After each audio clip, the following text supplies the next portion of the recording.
Okay, hi everyone. Can you hear me okay? Okay, so two caveats. This paper sits between some work I have recently published and the work I've actually just started doing. So it sort of also looks at new fieldwork I'm starting at the moment in the Indian Himalaya. This paper also originally began as an interest in anthropological methods and what the climate crisis means for the discipline of anthropology. So forgive me a bit for like segueing into disciplinary debates, but part of the argument of this paper is that we need a greater interdisciplinarity. So I hope it will resonate with what we're trying to do in this project. Okay, so this paper draws from a place in the world that is quite literally slipping and sliding away. What might long-term ethnographic engagement with the place that is, as one's interlocutors put it, ending, khatam ho raha hai, mean for one's academic project?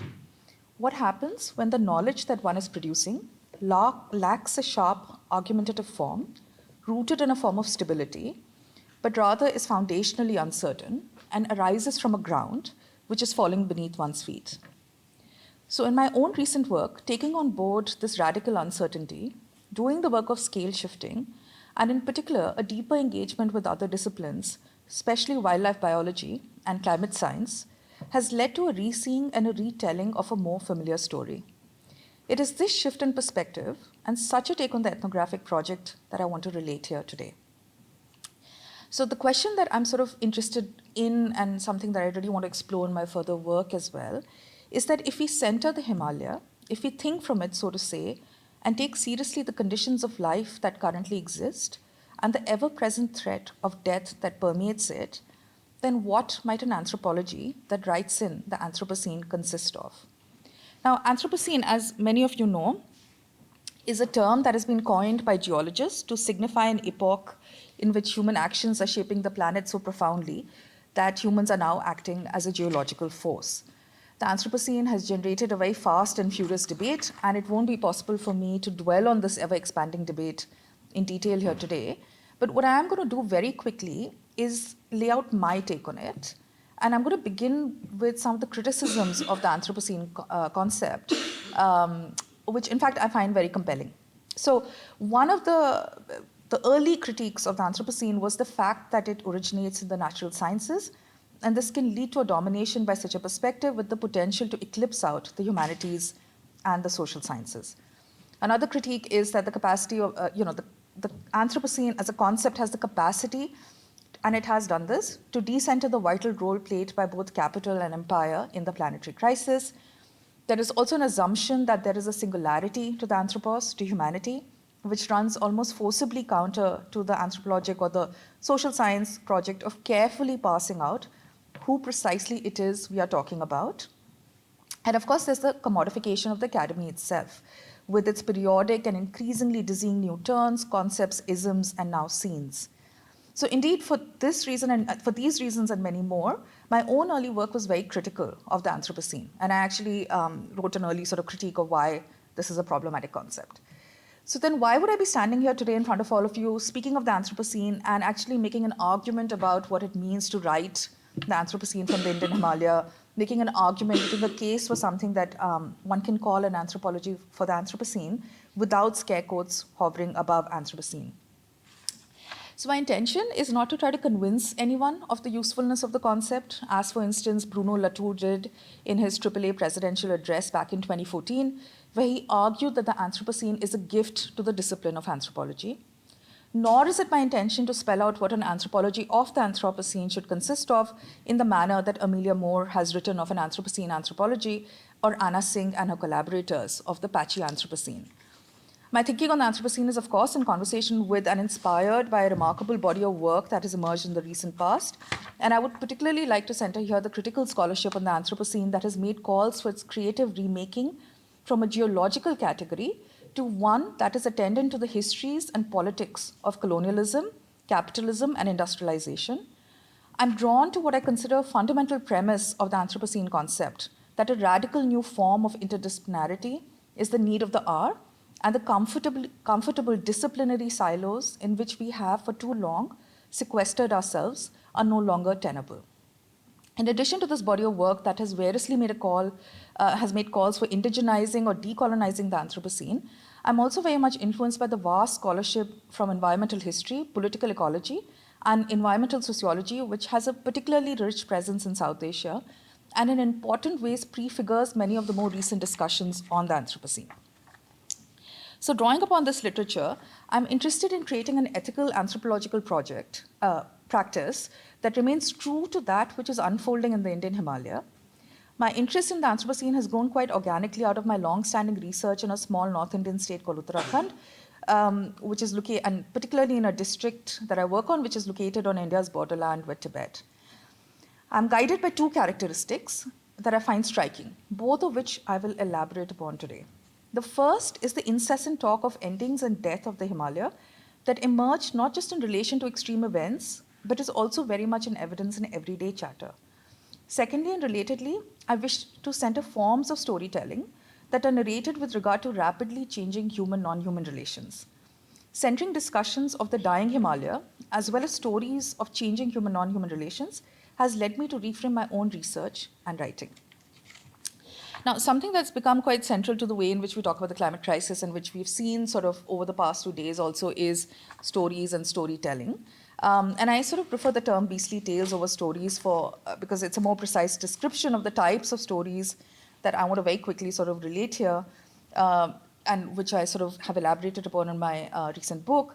For these are about beasts of all forms. They're about tigers, lions, leopards, humans, the state, capitalists, bureaucrats, hunters, poachers, bears, dogs, monkeys, gods, and demons. The phrasing beastly tales is also a play on the question, who is the real beast in the Anthropocene? It is borrowed, of course, with immense gratitude from the writer Vikram Seth, who has an utterly delightful collection of poems entitled Beastly Tales from Here and There. And this book contains 10 animal tales, all in verse form, which are forms of morality tales resting on very unlikely animal relationships. Now, so just to sort of, restate this, through an elaboration of beastly tales from the Indian Himalaya, I wish to make a case for an anthropology for the Anthropocene, by which I mean an academic practice that takes seriously this concept, but also which contributes to academic and public discussions on what it means to live in this epoch in which human activities are reshaping the planet we inhabit.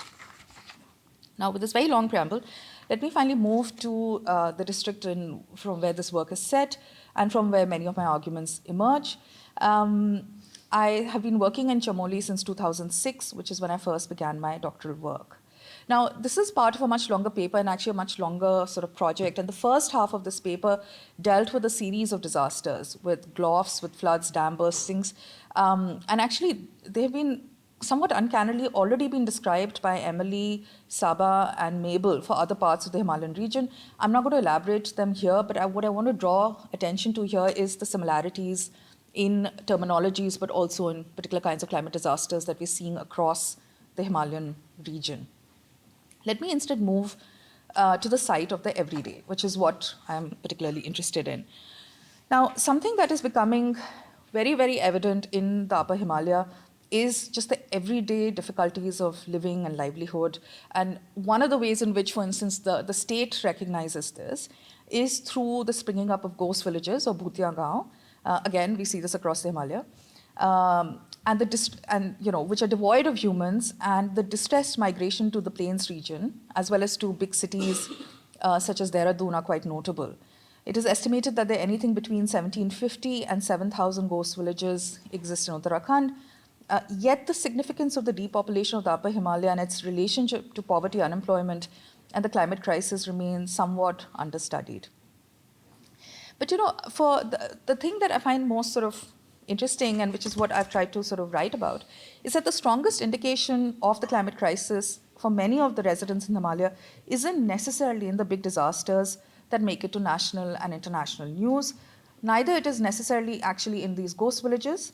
Rather, it is to be found in more mundane things, like the disappearance of the forest, rains that don't come on time, rivers that are no longer as full as they used to be, or that suddenly rage in anger, the intense heat, and animals that are misbehaving.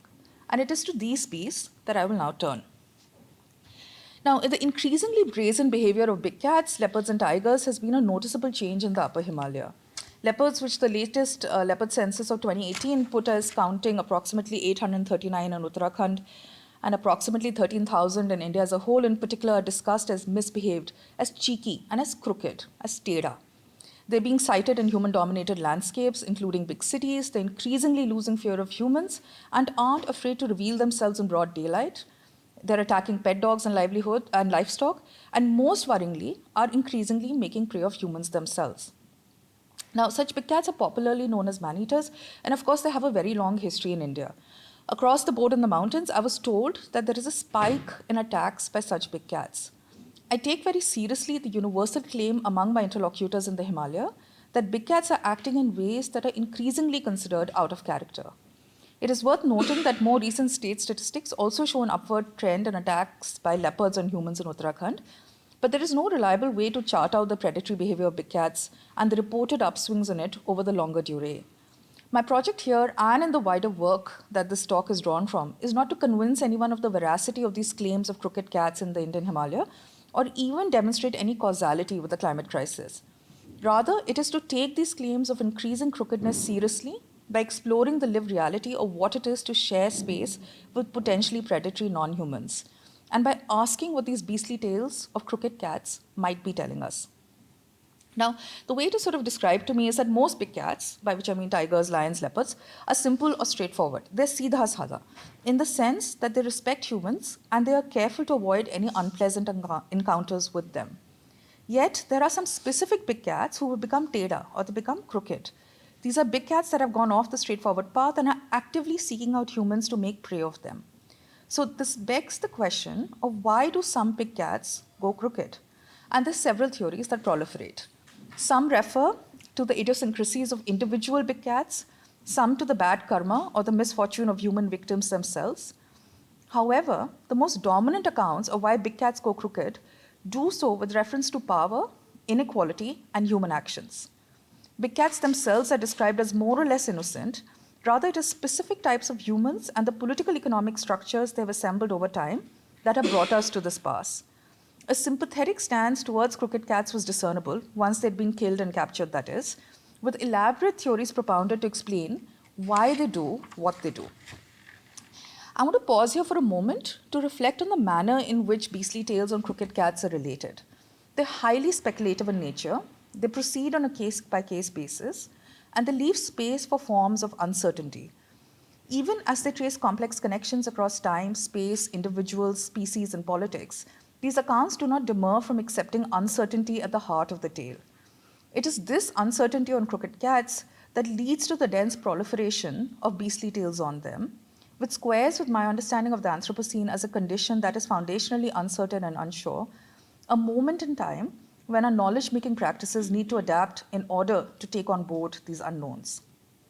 One of the ways to do so, though by no means the only mode, is to craft new storytelling tools that allow for translations across domains that are too often kept separate from one another. So to return to theories on why certain big cats go crooked, there was a particularly prominent account that centered human violence against cats. A large amount of killing and poaching of leopards and tigers has made them, as a species and as individuals with very particular biographies, angry with humans. Thus, the many crooked cats that exist are nothing but the kin of the hunted, mutilated, and poached big cats who are seeking revenge on humans. This revenge is extracted by making prey of humans in the very same way that humans preyed on their ancestors or on their relatives. Interestingly, studies on North American cougars have indicated that the hunting of them leads to an increase in conflict between humans and big cats. There is a generalized belief in the Himalaya too that the more you kill and hunt tigers and leopards, the more they will retaliate in kind. Uttarakhand has, one of the highest rates, if not the highest rates of attacks by leopards in India, and this is often explained by reference to the long border the state shares with Nepal and Tibet, both places where poached animal parts are smuggled out too from India. The culpability of place, the practice of intense hunting, poaching, as well as the translocation of leopards categorized as problem animals, were brought up as reasons that some individuals from this species were targeting humans. Equally, non-human animals seek retributive justice from specific individuals for the very particular actions, whatever those may be. Several stories of individualized retribution were related. For instance, there was a crooked leopardess who only hunted inebriated men because her own parent had been shot by one such man, or the leopard that limped a little and was seeking revenge on the woman who had accidentally hurt him with a sickle in the farm when he was a cub. The limp and the individualized retribution remind one, of course, of probably the most famous crooked cat of all, the tiger Sher Khan of Jungle Book fame. Another popular theory on why there's so many crooked cats in the Himalaya referred to the lack of indigeneity, that these beasts are alien to the mountain and their true provenance is located in the plains. When leopards grow old in the zoos and the plains people send them up to the mountains to die. Or when zoos get overcrowded with leopards, then too they're shipped up to the mountains. As these zoo leopards are used to being provided with meals and some are in any case too old to hunt wild animals, they turn on the easiest prey of all, humans. As more and more rescue and rehabilitation centers for big cats are set up in India, the issue of overcrowding has extended to these spaces as well. The belief that captured or zoo-accustomed big cats are sent up from the plains to the mountains has to be understood in the context of historical mountains-plains animosity that dominates the politics of this impoverished region. The release of old leopards and tigers from zoos into what the plains people merely consider jungle, with no heed paid as usual to the perils this poses for its inhabitants, is considered just another item in a long list of actions by the plains people that combine abuse and neglect of the mountain people. Now, there's a variant of the release from the zoo explanation for crooked cats that also has some traction in Uttarakhand. In this version, the alien leopards have not merely been released from zoos or rescue centers and neglectfully sent up to the mountains. Rather, these man-eaters or crooked cats have been sent up with an actively malign intent to kill and destroy the mountain people. The conspiratorial element in this explanation is explicit. There's a very similar discourse present in neighboring Himalayan state of Himachal Pradesh, where several people told me straight out that the crooked cats are objects of extermination controlled by the state. Similarly, there were residents around the Sanjay Gandhi National Park in Bombay who claimed that in the evenings, the park authorities open the gates and the leopards come out of the park to hunt and eat whatever they can find, from pet dogs to humans. So in studies of human-animal conflict from around the world, such an intentionality behind the appearance of dangerous animals is often assumed, with most often the state being accused of conspiracy to murder. There's also, of course, the question of who the targets of crooked cats are. Such beasts are believed across time and space to actively seek out certain categories of people to prey on, even while they leave others untouched. The ones who are most likely to be targeted tend to belong to minority or vulnerable communities: refugees, lower castes, mountain people, Adivasis, the poor, women. As Anu Jale has also noted from her work in the Sundarbans, there are complex political and socio-economic reasons that make certain humans more likely to be victimized by crooked cats. These reasons run along the axes of class, caste, gender, race, age, location, and nationality. Thus, crooked cats and the depredations allow for a bloodied mirroring of the wider inequalities of the world. Now, it is quite clear to almost everyone that I've spoken to that a lack of alternative prey or the disappearance of the regular prey base of big cats is making them increasingly desperate, hungry, and predatory. This paucity of food was put into the language of climate change, as evidenced in extinction, biodiversity loss, degradation, but largely by local elites such as bureaucrats and non-governmental organization workers. Similar narratives on climate change causing what is referred to as human-wildlife conflict is put forth by wildlife writers, international conservation organizations, scientists, and the international media alike. So while my interlocutors in the mountains certainly made reference to the visible ecological degradation all around, and particularly mentioned the vanishing of more regular prey as a major reason that leopards and tigers are becoming increasingly ravenous, there were different sorts of stories that were told, and the English language word climate change was rarely deployed. Indeed, climate change was largely only used by agents of the state and NGO workers to in fact take attention from human action and rather operated as a tool of depoliticization. A shrugging of the shoulders and referring to something so much bigger than what one can control, it's after all climate change, attests to the need to remain attentive to the power of this concept to invisibilize precisely that which it needs to center. This also opens out the question of whether you need to speak in the language of climate change or the Anthropocene to be speaking on the processes that cause it. Ritodi Chakravarti and Pasang Sharpa similarly report from their fieldwork in the same region of the Himalaya, where a woman exasperatedly asked them, "So why are you so interested in the climate? The climate is not what oppresses us." Indeed, while not deploying the same language or words, the varied explanations for the increasing presence of crooked cats by long-term residents of the Himalaya carry nested stories and dense analyses within them. The rooted and longer histories of resource extraction, the violence of the state and of capital alike, and they're attentive to the manners in which class, caste, gender come to matter in such moments in time. The debate here isn't over whether causality can be established with climate change or what technical inputs can be added to fix this, but it is a different way to tell a story of human destruction. If we read all these varying theories on big cat crookedness together, we can see how human acts, hunting, translocation, actions undertaken in the distant past, merge with cosmology centered on reincarnation and retribution. At the same time, the role of the state and the use of political power, which comes across particularly strongly in the so-called conspiracy theories, are considered critical. History isn't separate from politics and religion, and the complex interconnections that are constantly made by varied actors. This is the Anthropocene, the capacity of human actions to have such a huge impact that we are leaving a destructive human signature on the planet. So this is the Anthropocene concept at work in evidence through coming together of empire, capital, ecology, the state, notions of karma and reincarnation, and the conceit of certain types of humans. So I'm making a case for understanding beastly tales as expressing powerful truths about the Anthropocene, as carrying what Alison Ford and Carrie Norgard have termed environmental subjectivities. Ford and Norgard draw upon the work of Black feminist scholars and deploy Audre Lorde's concept of the mythical norm to center culturally specific climate knowledges, including those who, quote, frame climate change as symptoms of unsustainable political economic structures, end of quote. I'm running out of time, so I'm not going to talk about birds that fall out of the air because of the heat. I'm not going to talk about thieving crooked bears. I'm not going to talk about wildfires that are sort of everywhere in, which are sort of destroying Uttarakhand in many ways. But what I'm going to do is basically now conclude with a short, I'm going to try to conclude by making a short contrast between my take on the Anthropocene and where one might see climate change, even when it is not so labeled, and one that has gained immense popular traction, because I think this contrast might be instructive.